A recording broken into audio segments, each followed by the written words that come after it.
எதிர்கட்சிகளுக்கு குறை சொல்றாங்க, அந்த மாதிரி குறை சொல்ல முடியாது. கொஞ்சம் விட்டு விட்டு தான் பார்க்கணும். அவங்களாம் லாஸ்ட் இயர் பார்த்தீங்கன்னா 5 வருஷம் என்னென்னமோ வாக்குறுதி கொடுத்துட்டு வந்து ஜெயிச்சு வாக்குறுதி கொடுத்து வந்தாங்க. அதனால அவங்களால வந்து அந்த டைரி இந்த மாதிரி வாக்குறுதி கொடுத்துட்டு அவங்க பலதை நிறைவேற்ற போயிட்டாங்க. கற்பழிப்பு, கொலை, ரெஞ்சோ உள்ளுதான் கொண்டு வராங்களா விவசாயிகள் கொண்டு வந்து மழை காலத்துல தார் பையலாம் ஒண்ணு நம்ம நடுரோட்ல கொட்டுறதுக்கு அவங்க விளைய வைக்கிறாங்க. எவ்வளவு ஒத்துச்சுல இருக்கு. இந்த அனுபவம் பத்துல ஒரு சும்மா அனுபவத்துல என்னென்னமோ தேவையில்லாதெல்லாம் பட்ஜெட் கொடுக்குறீங்க. ஃபர்ஸ்ட் நெல் கூட ஒண்ணு கட்ட சொன்னாங்க. இது வந்து ஒரு வேண்டுகோளை வைக்கிறேன். புதிய அரசு வந்து 3 மாசம் தான் ஆகுது. பாப்போம் என்ன உங்களுக்கு என்ன சலுகைகள் பண்ணிருக்காங்களா? சலுகைகள்ன்றது சொல்றது வந்து அவர் வந்து இப்பதான் ஆட்சிக்கு வந்துரு புதுசு கொஞ்சம் பார்க்கணும். ஏன்னா நம்ம வந்து எடுத்துட்டு எல்லாமே கவனிக்க முடியாது. ஏன்னா 6 வருஷம் ஆட்சி பண்ணியிருக்காங்க. அவங்ககிட்ட எதிர்பார்க்காதான் அவங்க கிட்ட எதிர்பார்க்க முடியாது. நல்லா பண்றாரு. லஞ்சம் கொஞ்சம் ஊழல்லாம் கொஞ்சம் ஓரளவுக்கு அப்பப்போ ஆக்ஷன் எடுக்கிறாரு. அந்த விஷயத்துல கொஞ்சம் சப்போர்ட் பண்ணித்தான் ஆகணும். உடனே நம்ம வந்து இப்ப எதிர்கட்சி இப்ப வந்து அவங்க குறை சொல்ற மாதிரி நம்ம உடனே சொல்ல முடியாது. எதிர்கட்சிகள் இப்ப குறை சொல்றாங்க, அந்த மாதிரி நம்ம குறை சொல்ல முடியாது. கொஞ்சம் விட்டு விட்டு தான் பார்க்கணும். அவங்களாம் லாஸ்ட் இயர் பாத்தீங்கன்னா 5 வருஷம் என்னென்னமோ வாக்குறுதி கொடுத்துட்டு வந்து ஜெயிச்சு வாக்குறுதி கொடுத்துட்டு வந்தாங்க. அதனால அவங்களால வந்து அந்த டைரி இந்த மாதிரி வாக்குறுதி கொடுத்துட்டு அவங்க பலதை நிறைவேற்ற போயிட்டாங்க. சரிங்களா? அதனால வந்து இவர்கிட்ட கொஞ்சம் விட்டு பிடிச்சு தான் பார்க்கணும். ஆனா ஊழல் வந்து இவர் பார்த்த ஊழலை வந்து முக்கியத்துவம் கொடுக்குறது இல்லை. ஊழல் அப்பப்போ ஆக்ஷன் எடுத்துறாரு. அது ஒன்றும் பிடிச்சிருக்கு. பாப்போம். இப்பதான் 3 மாசம் வரைக்கும் வச்ச மைய அழியல, ஓட்டு போட்ட வச்ச மைய அழியல. அதை எப்படி சொல்ல முடியும்? கொஞ்சம் டைம் கொடுக்கணும்ல. புதிய பட்ஜெட் அன்னைக்கு வாசிச்சாங்கல்ல, கேட்டீங்களா? எப்படி இருக்கு? அது வந்து புதிய பட்ஜெட்ல இருந்து ஓகே தான் ஓரளவுக்கு.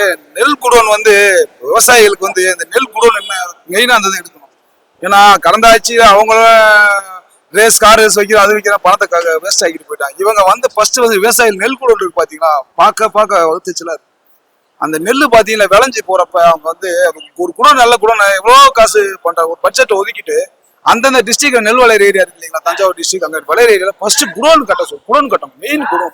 நெல் தான் வேஸ்டா போகுது. ஏகப்பட்ட நெல் வேஸ்ட் ஆகும். பழுத்தச்சுலாம் இருப்பாங்க. நெல் குடோனை வந்து இந்த பட்ஜெட்ல தாக்கல் பண்ணிருக்கோம். எதிர்பார்த்தோம் இவரா வந்து பாப்பாருன்ட்டு. அது கவனத்துக்கு கொஞ்சம் அரசோட கவனத்துக்கு மெயினா போகணும். நெல் குடோனை ஃபர்ஸ்ட் கட்ட சொல்லும். ஒரு நெல்லு கூட வேஸ்டா போகக்கூடாது. கொண்டு வராங்களா விவசாயிகள் கொண்டு வந்து மழை காலத்துல தார் பையலாம் ஒண்ணு நம்ம நடுரோட்ல கொட்டுறதுக்கு அவங்க விளைய வைக்கிறாங்க. எவ்வளவு ஒத்துச்சுலாம் இருக்கு. எந்த அரசாவது எடுக்கலாம்ல. என்னென்னமோ தேவையில்லாதெல்லாம் பட்ஜெட் கொடுக்குறீங்க. ஃபர்ஸ்ட் நெல் கூட ஒண்ணு கட்ட சொல்லுங்க. இது வந்து ஒரு வேண்டுகோளை வைக்கிறேன். திமுக ஆட்சியில வந்து நல்லா இருந்தது வியாபாரம், எல்லாமே நல்லபடியா நடந்தது. இந்த புதிய ஆட்சி வந்தாலும் ரொம்ப சீர்குலைஞ்சி இருந்தது. சரியில்லை. கற்பழிப்பு, கொலை, ரெஞ்சோ உள்ளுதான் நடக்குது. அதனால வந்து பழைய அரசு திமுக தான் நல்லா இருந்தது. திமுக தான் நல்லா இருக்கும்.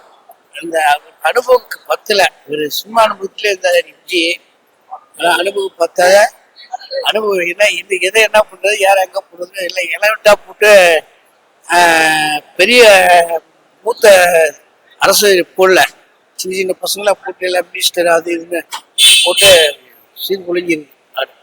இல்ல புதிய அரசுக்கு நீங்க ஏதாவது அவங்க மாற்றங்கள் ஏதாவது அவங்க செய்ய வேணுமான்ட்டு நீங்க விரும்புறீங்களா? ஏதாவது என்ன செய்தா நல்லா இருக்கும்னு நினைக்கிறீங்க? மாற்றம் அரசு மாத்தினாதான் நல்லா இருக்கும். இல்லைன்னா அனுபவம் அவருக்கு இல்லை. எது என்ன பண்றதுன்னு அவருக்கு புரியல. பண்ணுவார், எல்லாம் நல்லா பண்ணுவார். திருமலைப்படுத்துறது நல்லதே நடக்கும் எல்லாருக்கும். என்ன என்ன சொல்ல விரும்புறா? அந்த ஆட்சி இப்ப நடந்தது, ஆட்சி எப்படி போயிட்டு இருக்கு, மக்களுக்கு எப்படி? இப்பதானே வந்திருக்காரு. இதுக்கப்புறம் தான் கொஞ்சம் கொஞ்சமா பண்ணுவாரு. எடுத்தவனே கோதால இறங்கிட முடியாதுல்ல. எதுவும் தையத்தக்கான்னு குதிக்க முடியாது. கொஞ்சம் கொஞ்சமா தான் வர முடியும். எடுத்தவனே கோபுரத்துக்கு எடுத்துட்டு போய் வச்சிட முடியாது. பண்ணுவார். ஒண்ணு இந்த 6 மாசம் கழிச்சு சொல்றேன்னு இருக்காரு. 6 மாசம் ஆகல, ஆயிட்டு பிறகுதான் தெரியும். சிஎம் என்ன சொன்னாரு? டி.கே. சிவகுமார், அப்ப தண்ணி வேஸ்டா போயிடும், விட்டா ஊரே அழிஞ்சிரும், தண்ணி திறந்துடுவோம் வந்துட்டாங்களா. இதுக்குதான் அவர் பேசுறது எனக்கு பிடிச்சிருக்கு. அந்த பாராட்டம்.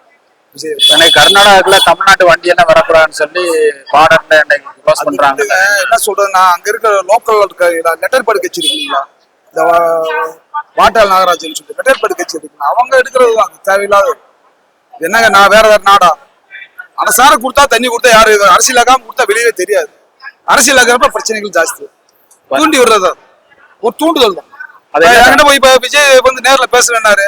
அந்த சிஎம் இந்த சிஎம் உட்காந்து வெளியவே தெரியாம தண்ணி கொடுனா ஒரு உடன்பாடு ஏன் தெரியாது? ஏன் பிரச்சனை ஆக போகுது? பிரச்சனை ஆக்கும் போது பிரச்சனை தான் ஆகும்.